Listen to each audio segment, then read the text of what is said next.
Good evening and welcome everyone. We're happy to see you all at the American Spaces in Uzbekistan Facebook and YouTube. I'm Gulshan with a weekly Friday Live virtual chai chat. I'm very excited to introduce our speakers who serve as Marine security guards at the US Embassy in Uzbekistan. The first speaker is Sgt Christopher Herrera. Hi, Christopher. Hi. Christopher is originally from Texas, and growing up, Christopher developed interest in animals. He had the opportunity to have all kind of animals, including a squirrel. He completed a training to become a United States Marine, and this led him to a variety of locations and opportunities as a United States Marine. And our next speaker is Lance Corporal Dane Leonard. Hi, Dane. Hello. Dane is from Texas. He has been, he likes in his free time, he likes blacksmithing, drawing, painting, and playing Dungeons and Dragons. And we're going to speak about online gaming today. And also, I want to remind our viewers that we want to make it as interactive as possible. And so please your questions in the comments and our guests will answer them during the program. Thank you guys so much for joining. Thank you for taking the time. I know you're very busy, but it's great to have you. And it's great that we have this opportunity to talk about your passion, online gaming. So first, we will probably hear from Christopher, right? Yes. Mhm. We're gonna start So the floor is yours. Okay. Good evening, ladies and gentlemen. I hope you all like my presentation, and if you guys have any questions during the presentation, please feel free to ask. So the what was it? The internet gaming. The internet game that I wanted to speak about was Black Ops Zombies, and then the map that I wanted to talk about was Kino der Toten, which is just one of the maps inside of the zombie games. So what it is, Black Ops Zombies is a single-player and multiplayer survival game that you can play on the same screen with other people or online. You can play with other people in another room, a different house, or even people from different countries. There is a 4-player limit, whether it's people that are in the same room as you or people that are in a completely different country. There's all types of players and people that play this game from different countries. Like you're actually able to put on a headset and listen to the other people while they're playing if they're on your team. So I've heard like a bunch of different accents and languages, like Japanese, and then some Russian, and then I think just some random people from New York, which is pretty cool. It's pretty interesting. Um, and then the other types of players that I wanted to get into is there's some that work really well with others and are really good with teamwork, and then there's some that aren't. There's some that use strategy and tactics, and then there's some that don't. Um, and then there's also a lot of people that just randomly like run into different rooms and different floors and stuff while they're playing the game, and they just start shooting stuff for their own entertainment. It's still pretty fun though. There's also some that aren't really good with their tempers. For a common term that we use is rage quitting. Rage quitting is whenever somebody gets really excited or really mad about a situation. Maybe they just don't like how they're playing in a game, and then they'll start yelling and cussing and getting angry at the game, getting angry at other people, and then they'll quit. And that's what rage quitting is. As far as I know, there's over 250 rounds that you can actually play on Black Ops. The most that I've actually seen in person is about 45, and then the most I've seen online is about I think 215. Going on to my next slide. From what I saw online and looking stuff up for this map specifically, the most that anybody has ever gotten to was around 212. It's just a number, but whenever you actually like sit down and play this game, some people will play this game for at least an hour. The most that I've actually seen people play or on videos and stuff is about 18 hours long. So just imagine sitting down playing this game for at least 18 hours. Just a bunch of shooting and then things blowing up. It's pretty cool, but I don't know about 18 hours. So I want to start off with excuse me. I'm going to just start off with round one. So usually in round one, they give you a basic load of a pistol, a handgun, and then they give you about 3 magazines. And then the weapon that you see on the wall, it's a double barrel shotgun. It costs 500 points. Yeah. And the way that you get more points and the way that you buy more, the way that you buy shotguns and other weapons that are on the walls is you kill zombies. So basically, you're on this at the beginning of this map. What you're trying to do is you're trying to survive. You're trying to survive from all these zombies attacking you. The ones that walk, there's a lot of them that crawl, and then there's also hellhounds, which you'll see later. So hellhounds usually come out around round 5 or 6. Really, they're normally referred to as zombie dogs for those that don't normally play. They're like dogs covered in fire and they run around and chase you. So every 5 or 6 rounds, a ball of lightning will usually erupt whenever they spawn. So you'll just see a random ball of lightning. It'll blow up, make a lot of noise, and then you'll hear a bunch of howling and scratching and growling, and then they randomly spawn and appear anywhere on the map. So their sole objective is to kill the player by rushing towards them and either attacking with scratching and biting or by exploding. They'll scratch you, they'll bite you, they'll attack you one by one or like in teams. And then if you shoot them enough times, they'll blow up, which is good because you'll get rid of them, but it's bad because it'll hurt you after each attack. These are hellhounds. So they come out at first around round 5 or 6, but after that they come out about every other 5 rounds. So usually they come out in about packs of 1 to 2. But if you wait too long for them to, or if you wait too long to actually destroy them or kill them, then they'll start coming at you in groups of like 4 to 5 to even like I think 10 or so, which is pretty difficult to actually handle because if 2 of them come at your right and then 2 of them come at your left, or vice versa, or they all come at the same time, and you're trying to like battle them and stuff, it just increases your chances of not making it to the next round.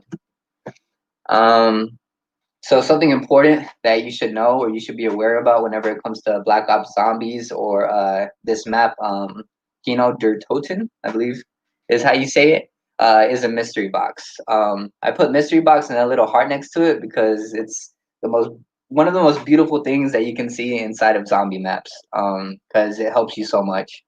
So that's the mystery box with the little question marks on it. The green light in the background, that's where it shows you where it is inside of that map that you're playing on.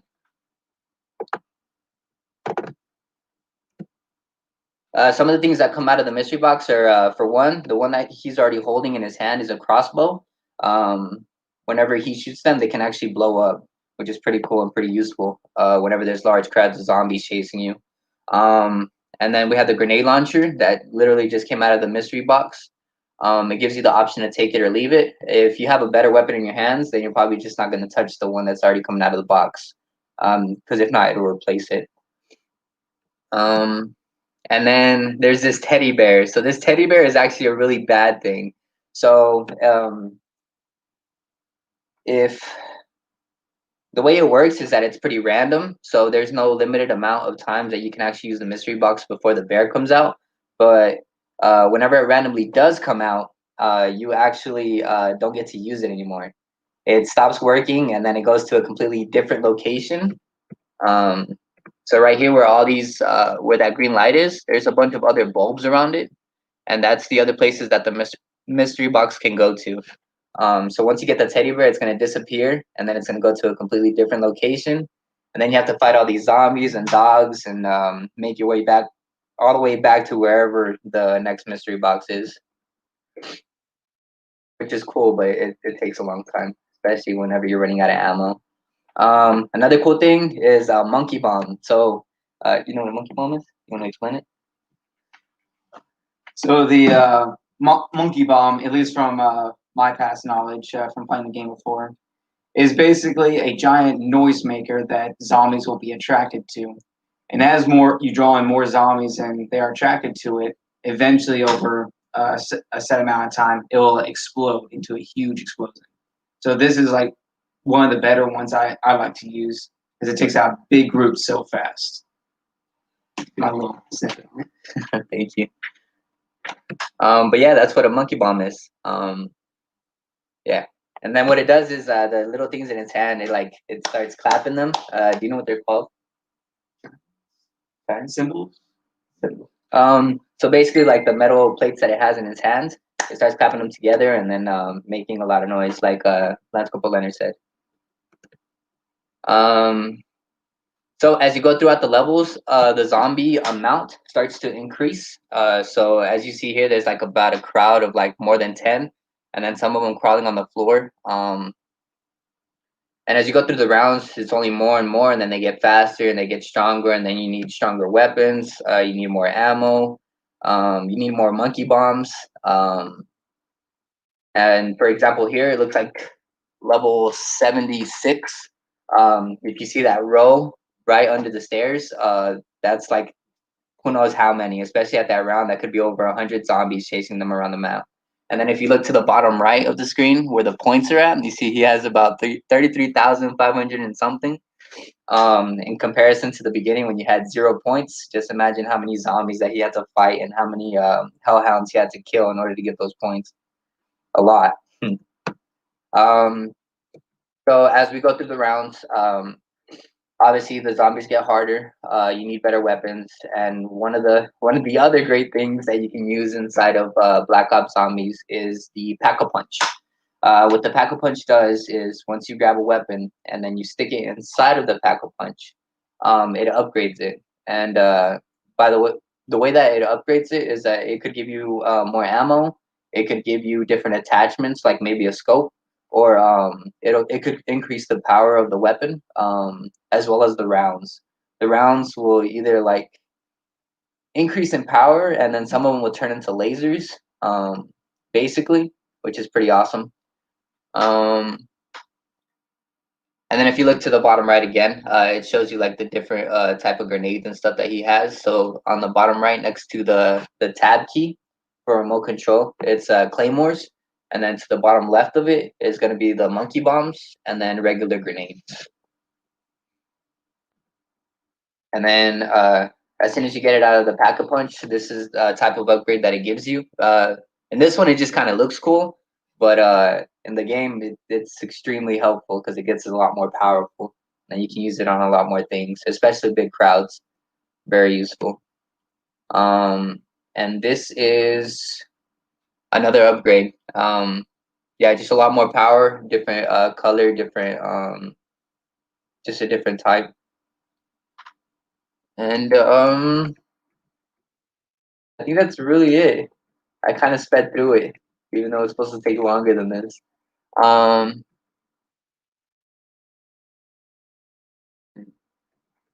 And another thing for the weapons at the very beginning, so that's a double barrel shotgun, but at the beginning and throughout the map, you can actually find more weapons along the walls. One of them is going to be like a long rifle or, and I think like a MP5 machine gun.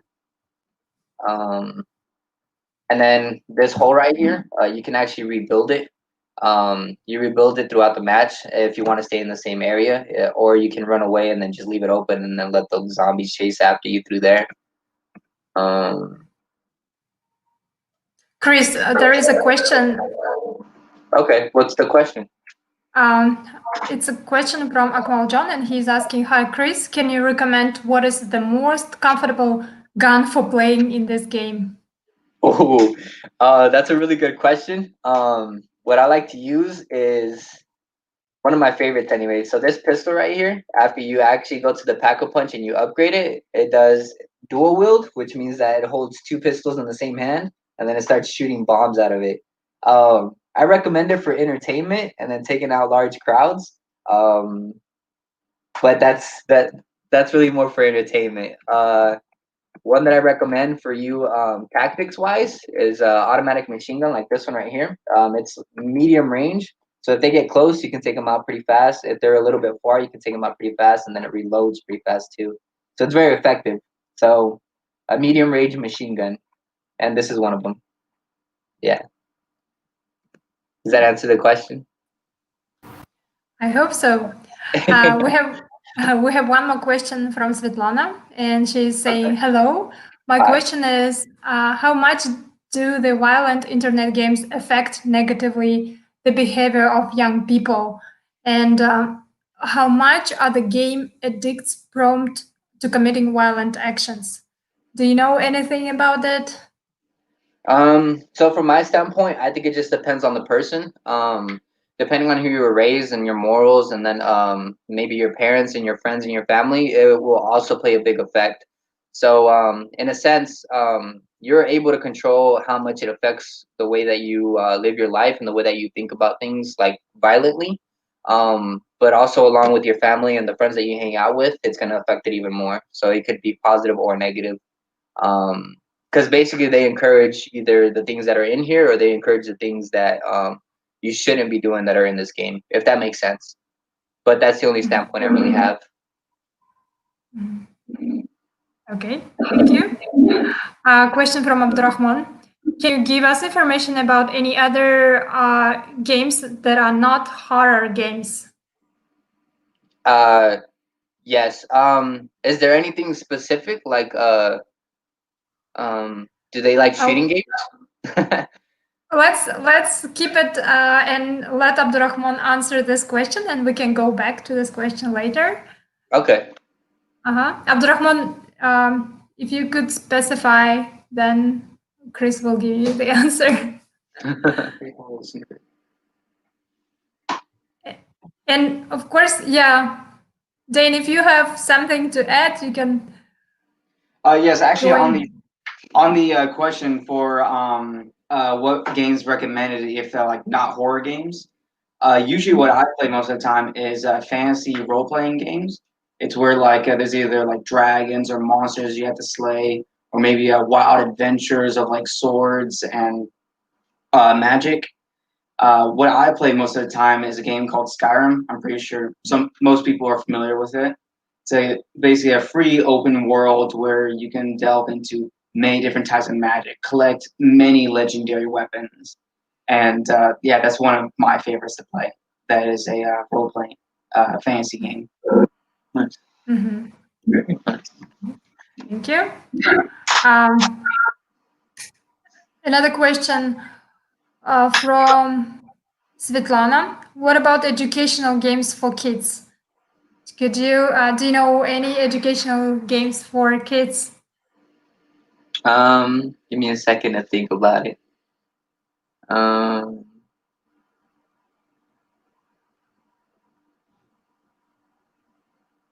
Honestly, I can't really think of any right now. Whenever it comes to educational games, I guess it just depends on the game and then what you're looking for out of it. So like for like this one, this game specifically, I go back to the beginning where I go for teamwork, strategy, tactics.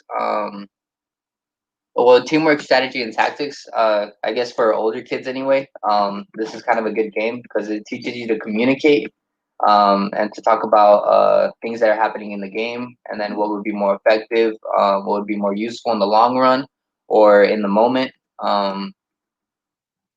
Yeah, I don't know if you do you have anything for that? I mean, yes, it does depend on the game, on what it teaches you. But almost any game can, whether it be a shooting game, whether it be a fighting game. At least in my experience, it has helped me with my hand-eye coordination, and also depending on the game or like what puzzles they have inside, it has also helped me with memorizing things, thinking in a different way.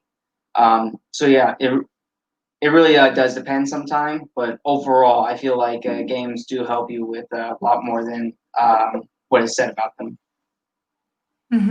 Yeah, thank you. All right, one more question. What video from Abdurrahman? What video games are becoming popular in America now? What are the popular American video games? It looks like it's actually just a bunch of follow-on games for the most part. So this one right here is Black Ops 1. But what's becoming more and more popular is Black Ops 4. And then I believe, I don't know if there's a Black Ops 5, but usually it's just like the follow-on of recent games or previous games. Do you have any new ones? I don't actually play games that much, but when I do, it's usually Black Ops. So There are like different companies or different forums that you can follow games on and see like what their progress is. At least from my knowledge, right now there are new games coming out. It's like a new Skyrim game about like an expansion that will give you a new Legend of History, more opportunities of fighting, stuff like that, and also the Mario games or like the Nintendo games with Super Smash Bros. Or yeah, Super Smash Bros. And I actually kind of like that game because it's all about strategy, how you should approach the situation, or getting it down a lot of hand-eye coordination. So yeah, those are some of the ones that I've been following. All right, thank you. We have a comment from our viewer asking you guys to speak a little bit slower because we got some English learners here who want to also get along. we understand. That's fine. We just didn't know we were talking that fast. We're probably just anxious or nervous. Thank you. Question from Akmal John. How much time do you spend on playing games? At most, myself. Let's say a day. On average, at most is an hour, maybe 30 minutes or so. I don't usually plan on actually playing games and stuff. But it's what I do on my spare time, or my real spare time. At least for me, right now, due to my job, I cannot play as often as I used to. Maybe like 2 hours, 3 hours at most. But back when I was in high school or in school, like almost as soon as I got off of the bus, I went straight home and I started like playing hours and hours a game. I would stay up all night. Probably I would clock in about maybe 6, 7 hours a day. But that was just me, and I really love video games. So yeah. That's a lot. A lot, yeah. Okay. Question from Svetlana. Do you know the origin of the concept of zombies? You mean the games, or are you talking about real zombies? Probably game, because we're talking about the game. Why did I guess why it's zombies and how did it originated in the game? Well, I believe I've looked this up before. At least the concept of like zombies are like reanimating the dead and they coming back as not who they were before. It's a very old concept that's been around since the early days of the of movies, at least. And like they've been in many books and different interpretations of how people come back to life or how they even act. I'm not sure about the origin or where it originally came from, but I know it's been around for a long time, not just in video games. Thank you, Dane. All right, so we don't have questions so far. Christopher, do you have anything to add to your presentation, or we're moving to Dane? Just a comment. I mean, I put a good amount of slides in here, and you saw a few good pictures. But just so you know, there's a lot more to the zombie game than I've been able to show you all. So if you guys are interested, just know that there's a lot more to see. That's all I have. Okay, thank you. Dane Leonard. And you're gonna speak about Dungeons and Dragons, right? Yes, I am. Now, I did not actually prepare a slide for this, so most of this is just going to be me talking. I will try to speak a bit slower for people that aren't as adept at English. So I will try my best, and let me know if I'm speaking too fast, because sometimes I can go off. Okay, so my topic is Dungeons and Dragons. Now, this is a role-playing tabletop RPG game. This mostly involves imagination and what you can come up as you go along.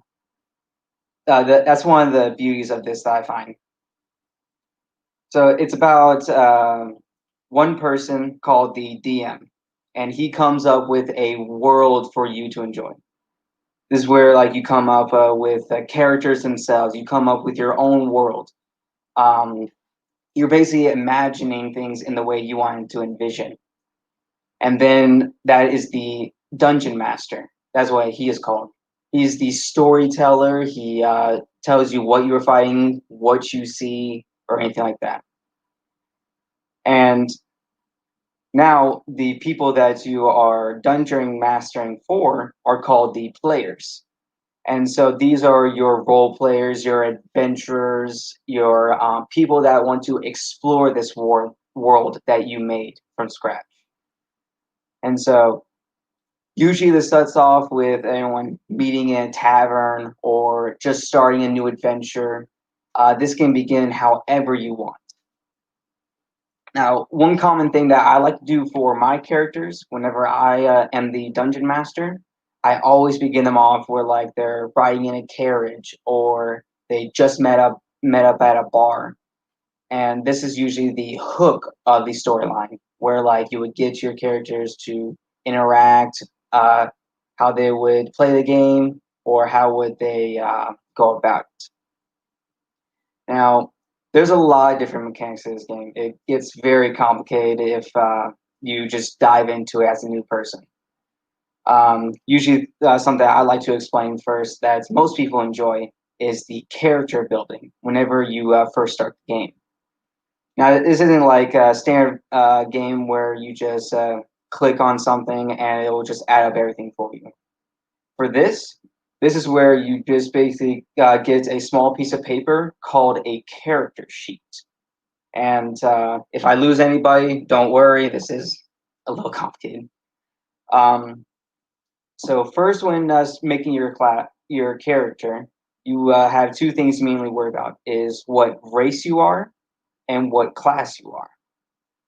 Now, for the race, these are all fantasy based mostly, to where it's not just how like humans, like if you're black or white or Chinese or anything like that.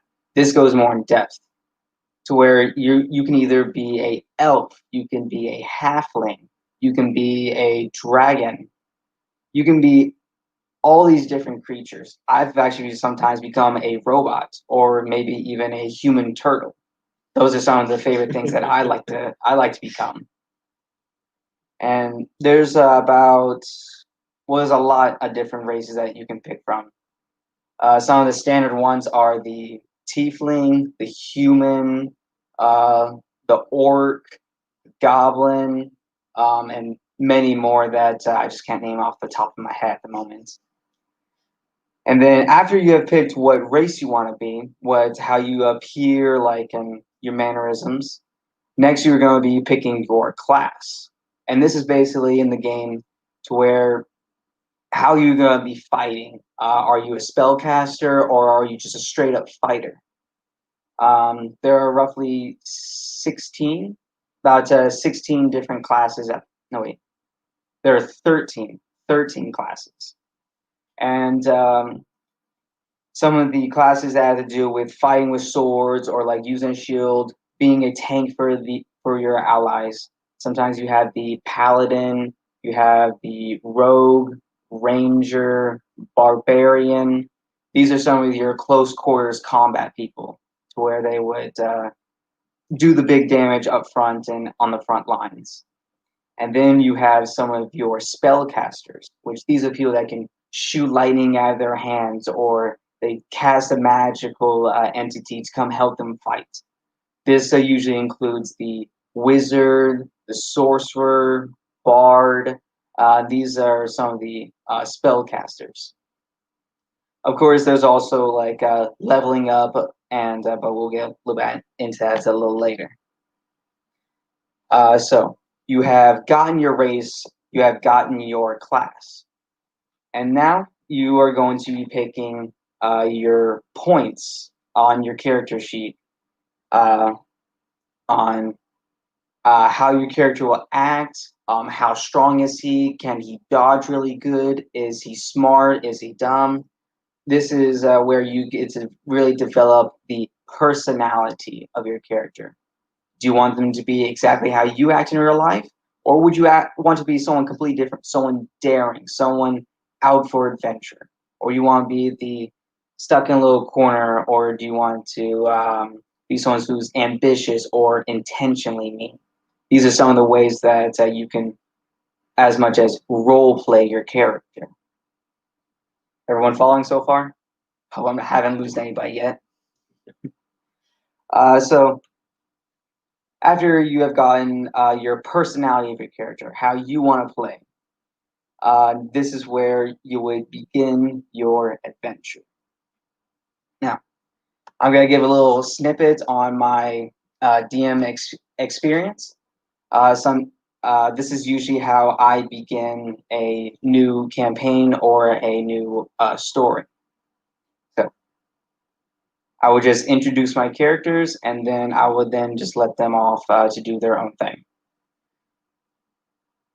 Set in a world where dragons and wizards and many other magical things happen about, you find your story begins in a small bar tavern. You probably just arrived just the last night, groggy from the next morning, traveling all night, but you find yourself to look across at the barkeep. He tells you about stories or any other local information you might need to know. And then you look off to a crowd of other people enjoying their good time in the bar. And you meet a human and an elf. These people you have been traveling with this entire time. And then at that moment, I would just let the characters themselves talk to each other and role play their characters. This is where like there's interaction between the characters, and this is something that you almost can't predict what will happen. Because that's one of the beauties I love at this game is that anything can happen. It's not a standard video game where there's set things that go in order. This is where the world is yours, and anything can happen. Heck, you want to go fight goblins? Go off, go to the forest, go fight a couple goblins. You want to slay a dragon? Go to the highest mountain, find that lair that no one's been able to find, slay that dragon, and then yeah, as you go, anything and everything will go. That is about that all that I have on it so far. That anyone has any questions? Yes, we have a couple of questions. We have a couple of questions not connected to Dungeons and Dragons. Do you think that teenagers should play horror games like Black Ops, OPS? Do you know this game? OPS. Huh? Yeah. Really it depends on the taste of the person that's playing the game. Like for me, I do majority of the time like playing fantasy games. I don't do well with horror, and so usually this is a genre where people they would actually want to play this horror game. So usually it depends on the person. Mm-hmm. Okay. Also, one more game. I don't know if you heard about it. Question from Abdurrahman. Do you know the game called PUBG, PUBG, which is becoming more popular in our country? In this game, is it played in America? And what is your opinion about this game? If you ever heard about it? I actually have heard about this. It's PUBG. It's Players Unknown Battleground. That is the full name of it, I believe. And And I believe this game is mostly played worldwide. I have had times where people are speaking different languages, or like I've had people on my team, and this is a battle royale game to where you would drop in from a plane, and then you would parachute down to a gigantic map, and you would raid houses, or you would try to find weapons or ammunition wherever you can. I am familiar with this game. I played it a few times. This is all about like strategy, I believe, because as time goes on in the game, there is a cloud on the border of the entire map that closes in very slowly, eventually bringing all the players to the center, and everyone has to kill each other off until there's only one person left, and that will be the winner. So this game, I believe, I find it a lot of fun because it really makes your mind think, and there's a lot of strategy behind it. Thank you. Question from Akmal John. What benefits and drawbacks of the online games you can think of? What are the benefits and what are the drawbacks? You have anything, Sergeant? I feel like it's a lot from everything. So some of the benefits I think would be communication. Obviously, you get to learn how to speak to different people from different countries, and then like if they're on the same team as you and you're trying to communicate with them, it's very difficult. But I think it helps out a lot whenever you're doing it a lot more often. So if you are playing, say about 6 or 7 hours a day with those people, then you guys are gonna get a really good team really fast. So that's good. I guess one of the drawbacks would be for example, rage quitters.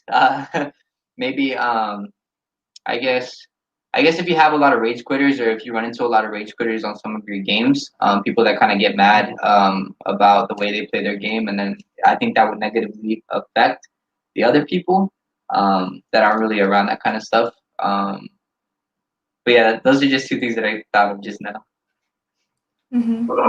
So at least for me, what I found most benefits are if you have a team that you like to play with, then it definitely helps with your communication, or even sometimes it'll make you think in different ways how to approach a different situation. At least for shooting games, or like games you have to react fast to. These games that help with your hand-eye coordination. And I believe that's what most of the benefits are.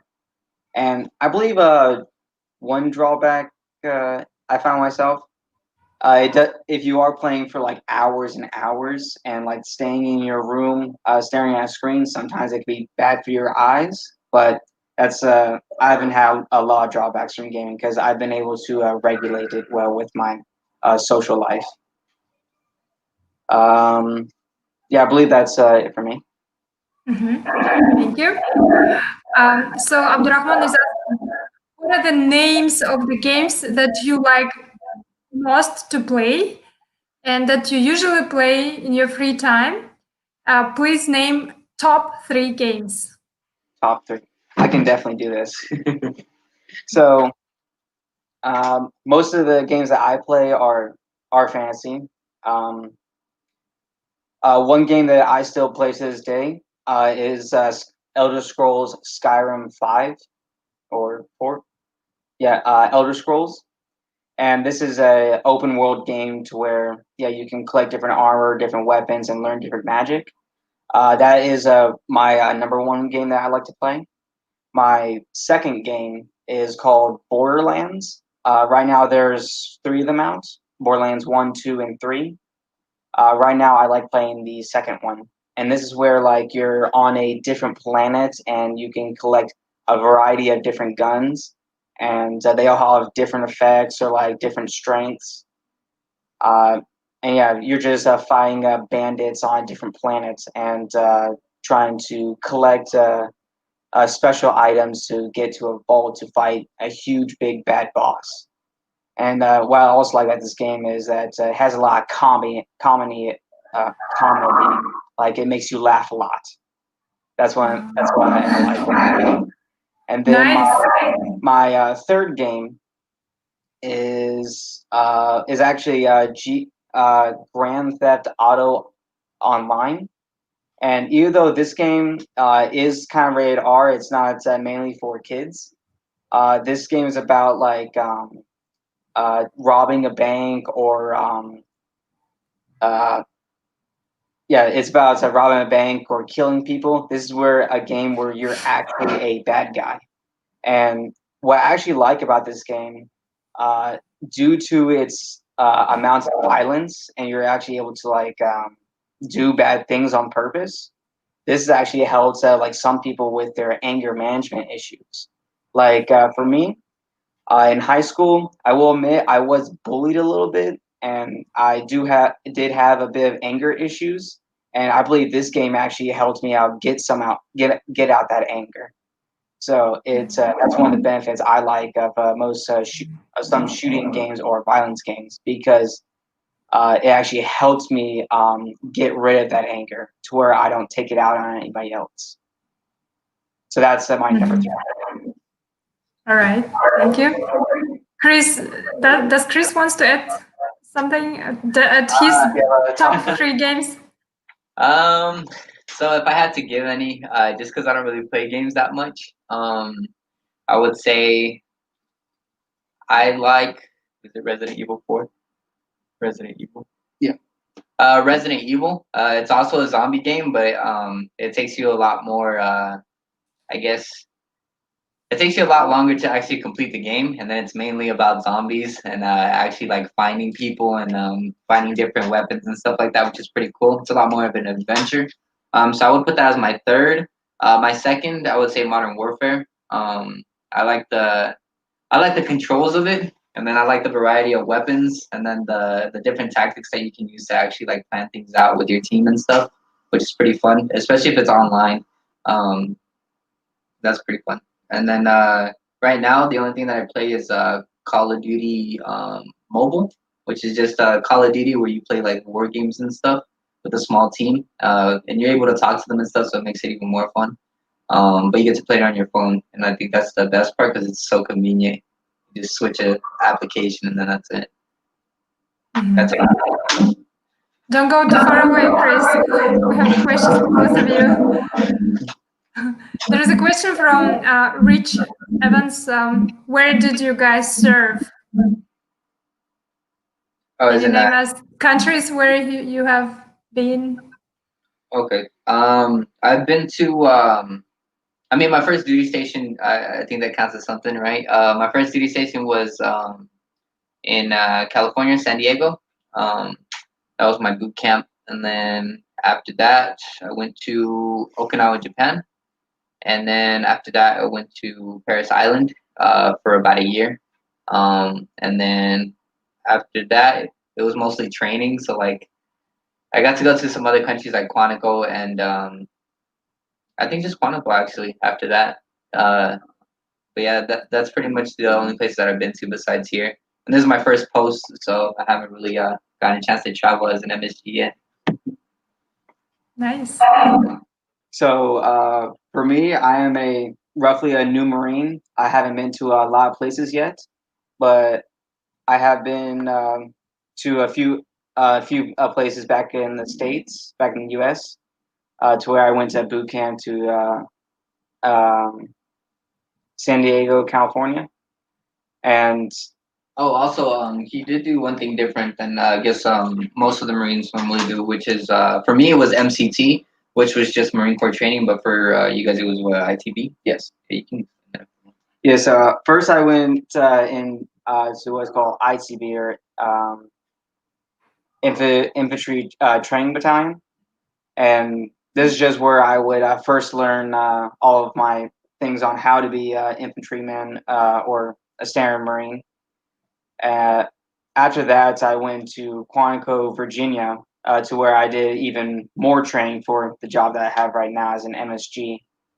And after about a month or two of that, I believe, and then I went here to Tashkent, Uzbekistan.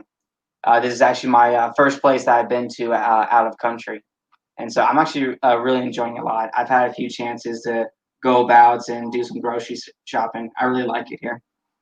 Nice. You're gonna like it more when the quarantine is over, hopefully. Definitely. So we have next question from the U.S. Embassy Tashkent. What countries have you met people from while you were playing online? When you are playing here in Uzbekistan, where are most people online playing from? Yes, I have had many people from many different countries before. Some people with even better English than me. Um, so yeah, I've played many people from the U.S. I've played people from China, from Russia, even people here in Uzbekistan.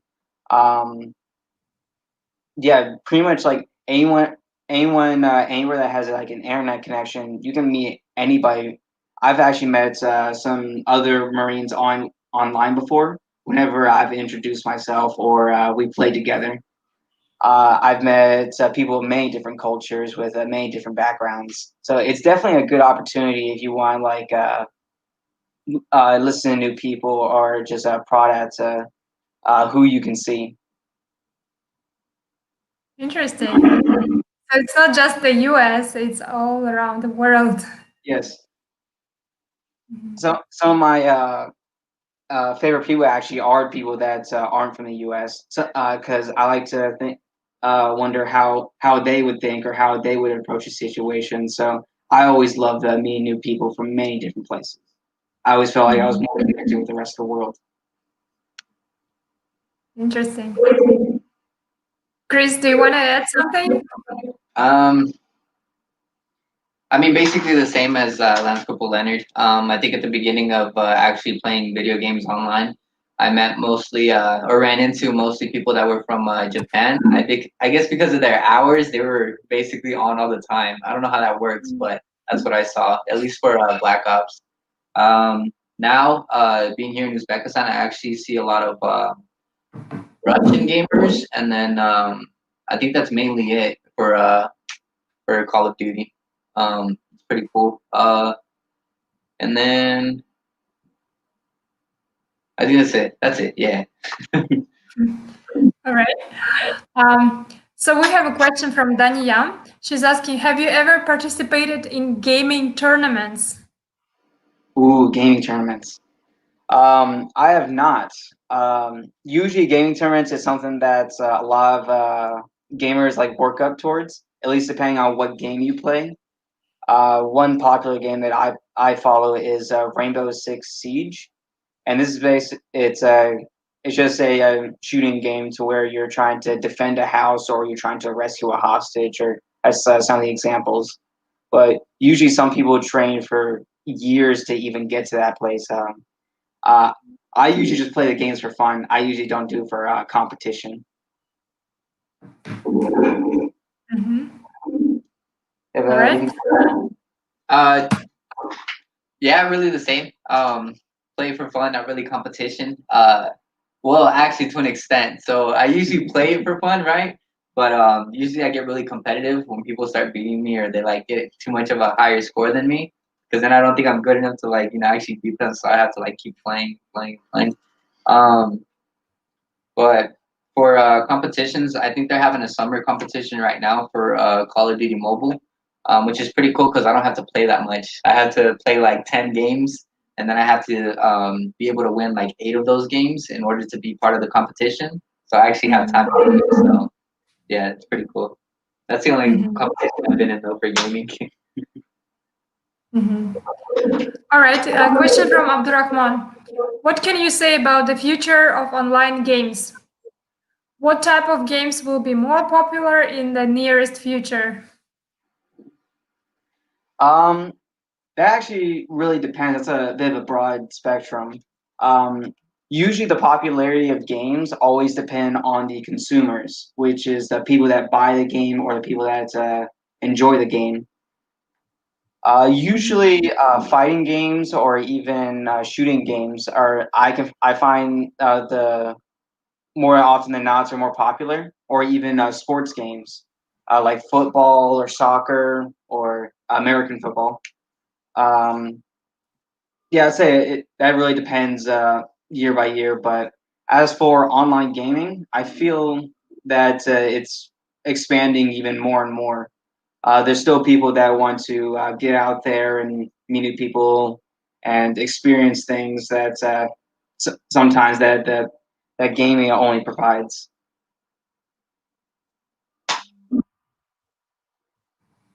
Okay. Next question from Abdurrahman. Not a question, but a comment, I guess. Wow, I know that game called Grand Theft Auto 5. That's a really cool game. Is this game much more popular in America? Is it popular in America? And he says that it's quite popular around the world. I would say yes, it's quite popular. Um, it is a game that gives you a chance to be a bad guy. So I feel like it's a game that not a lot of people have seen before, at least compared to some of the older games, where you can be the bad guy, you can rob that bank, or you can kill that person. Basically, do whatever you want. And so, yeah, it is a popular game. Yeah, I would say. Okay. Abdurrahman is asking, have you ever been to our country? Abdurrahman, Christopher and Dane are in Uzbekistan right now. What are what is your opinion and impressions about our country, especially about Tashkent?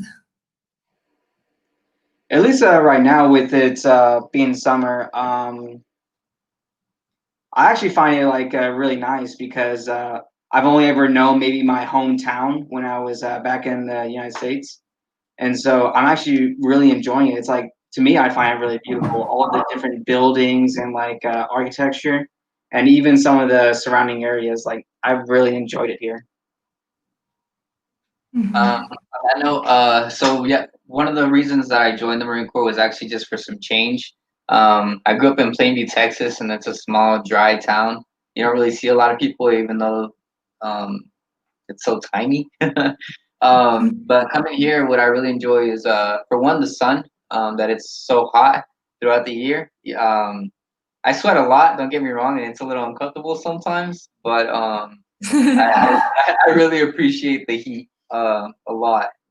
Um, and I really like it too, especially with the time period that we're in, the whole Corona and everything, and everybody being indoors and us being so limited to everything. I think I've met a lot of nice people out in town, even if they're just a few. And then also the personnel that work here in the embassy, they've been really nice too. So the impression that I got from Tashkent is that there's a lot of nice people.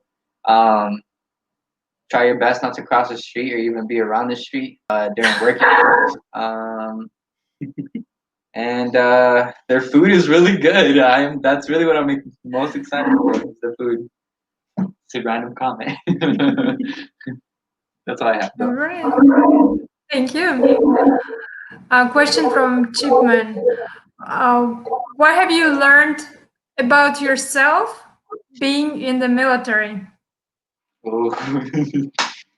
It's a lot, honestly. Yeah. I feel like That is kind of a big question. Yeah. Because at least when going through boot camp or like the early stages of becoming a Marine, I would say whenever they break you down to like your core and really try to find out who you are, um, for me, um, it was a really big journey because I found out things about myself that I never knew existed.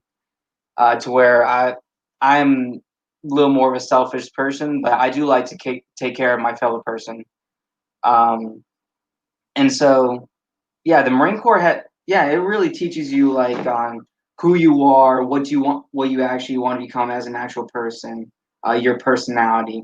And so, yeah, it really breaks you down to who you truly are, I would say. Just to go off of what Lance Corporal Leonard has already said, I completely agree. Especially with the point of them breaking you down basically throughout your whole career. You're going to be challenged daily, weekly, monthly, hourly, just depending on the situation. So with all these situations that you go through and all these things that make you mad or make you tired, all at the same time going outside and sweating, you really get to see how people really are, and then it really tests to see if you really are who you were when you first came in. That's yeah, yeah, it's just a lot. Great. Question from Chipman.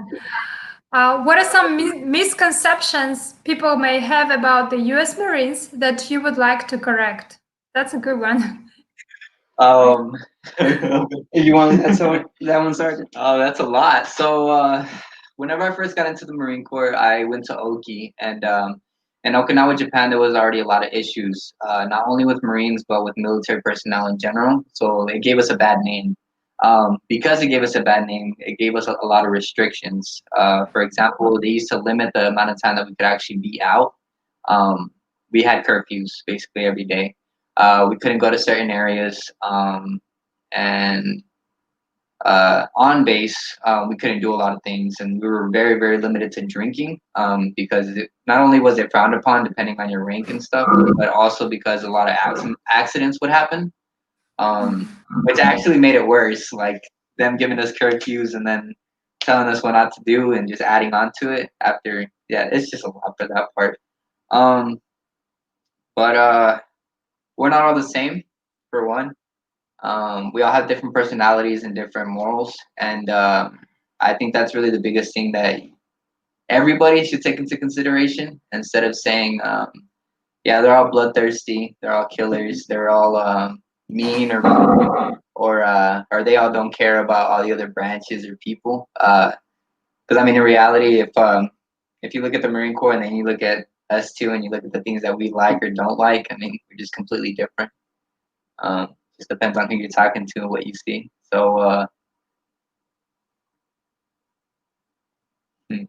don't be fooled by the picture. That's what I'll leave it. Don't judge a book by its cover. There we go. Yeah. One thing I like to add, at least before I joined the Marine Corps, there's some like stereotypes about it. Like either like all Marines are either a drunkard or they're from Texas. I would say the later is more true. But as for me, I don't drink at all. I've actually only ever had maybe one drink in my entire life, and that was because it was a going away party when I was actually going off to the Marine Corps. That was with me celebrating with my family. And as for every Marine being from Texas, I would say that's half true. Me and Sergeant are from Texas, and I would say roughly 50%, if not a little more, people in the Marine Corps are from Texas. Why is it so? I would say, at least in my experience, Texas is more of like a gun state, I would say, and usually there's a lot more. We're more hunters and stuff like that. I guess something that it's just something that we're already used to or familiar with. Like for me, so my family actually owns like quite a bit of land and had like a huge forest on it. So from a young age, for me, I've actually dealt with guns my whole life, and so it's just something that I've been used to. And I'm not saying that every person in Texas owns a gun or we're all redneck hunters. I'm just saying that it's a little more common there, I would say, because it's a little bigger. All right. Thank you for this explanation. It makes it clear for us. What languages do you know, and can you speak any other language except English? I learned Dobre Utra. I think that's how you say good morning. Dobre Utra. And arigato gozaimasu. I think that's how you say thank you, respectfully. And then arigato is like thanks. Hola, buenos días. It's like hello. Good morning in Spanish. And that's really it. For me, I'm still working on my Uzbek/Russian. I still barely know anything, but I did take French, and I do know a little bit of Spanish because I did have a lot of Mexican and Spanish neighbors. So I know some Spanish alpha, un, dos, tres, cuatro, cinco, seis, siete, ocho, nueve, diez. I know a little bit of French, merci beaucoup, or What does that mean? means thank you very much, or ça va, which means either yes or like I agree. And then there's what was another one? It's on the tip of my tongue. That's a little bit from me. Spanish and French, I know a little bit of. Thank you. So we don't have much time, but I want to go through all the questions we have very shortly. So what is your question from Akmal John? What is your opinion about other games like World of Tanks or World of Warplanes? Okay, I'm familiar with these games. They are strategy-based games that kind of use like old historical warplanes or tanks, and like gets them from different countries, different moments in history. I enjoy it because there's a lot of strategy behind it, and you get to see like a lot of historical value because a lot of the actual vehicles, tanks, and planes are things from actual history or that actually existed in either World War I or World War II, or even modern day tanks and planes. So I enjoy those games. Yes. And the All only right. thing I played was World of Tanks, but it was fun. Okay. What you don't like about being a U.S. Marine?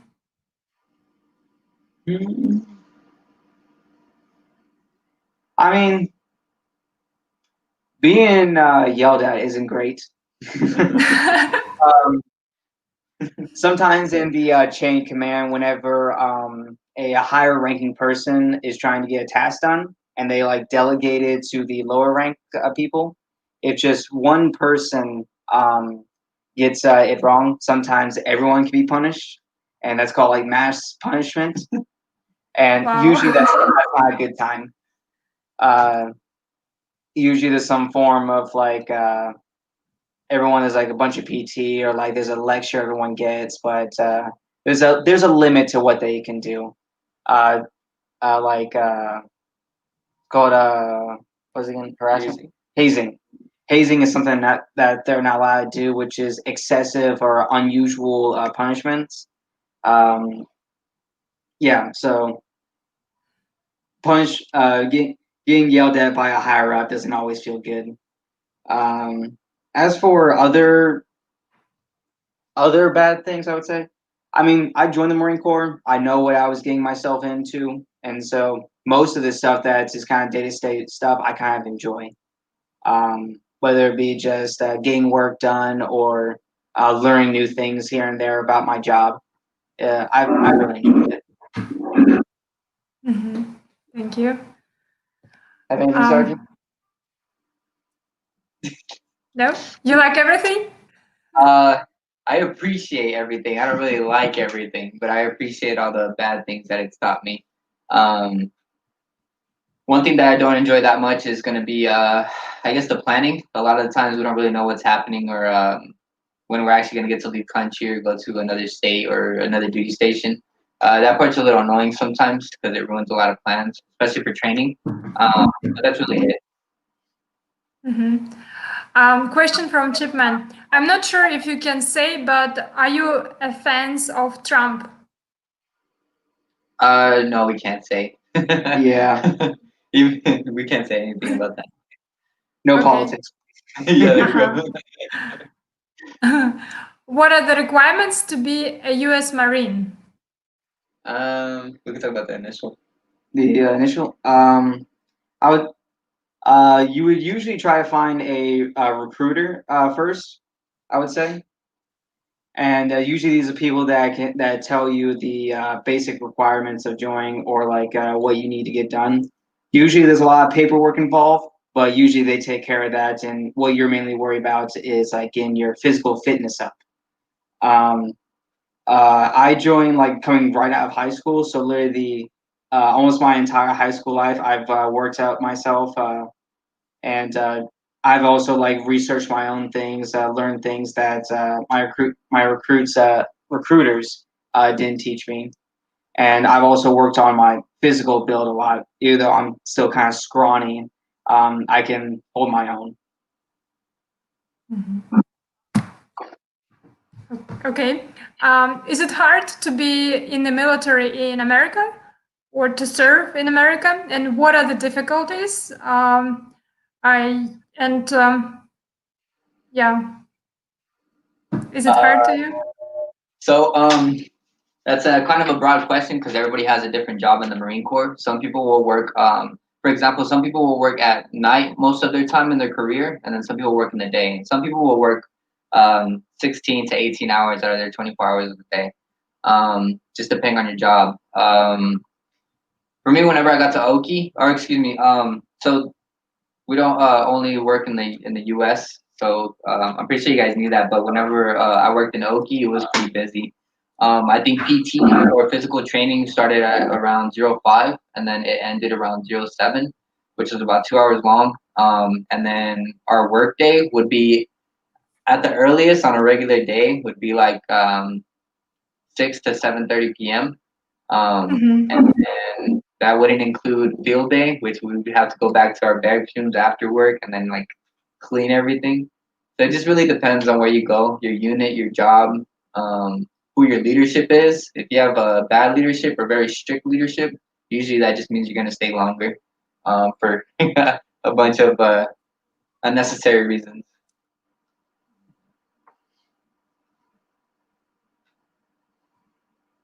Okay. So unfortunately, we have to wrap up. We have a couple of other questions, but I hope we're gonna get you guys or your colleagues later to answer all those questions. And I really appreciate that you spend your time today with us. And I know you are very busy and you slept not much, Dane, but thanks so much. And I hope you have a good weekend. Thank you. Thank you. You too. And we appreciate the time. And I want to say thank you to all our viewers today for your wonderful questions and for staying with us during this hour. And next week, we're going to talk with Liana Rosenblum, who is going to talk about her video journalism class. So join us next Friday, same time, 6 p.m. All right. Thanks so much and see you later. Have a good one. Bye.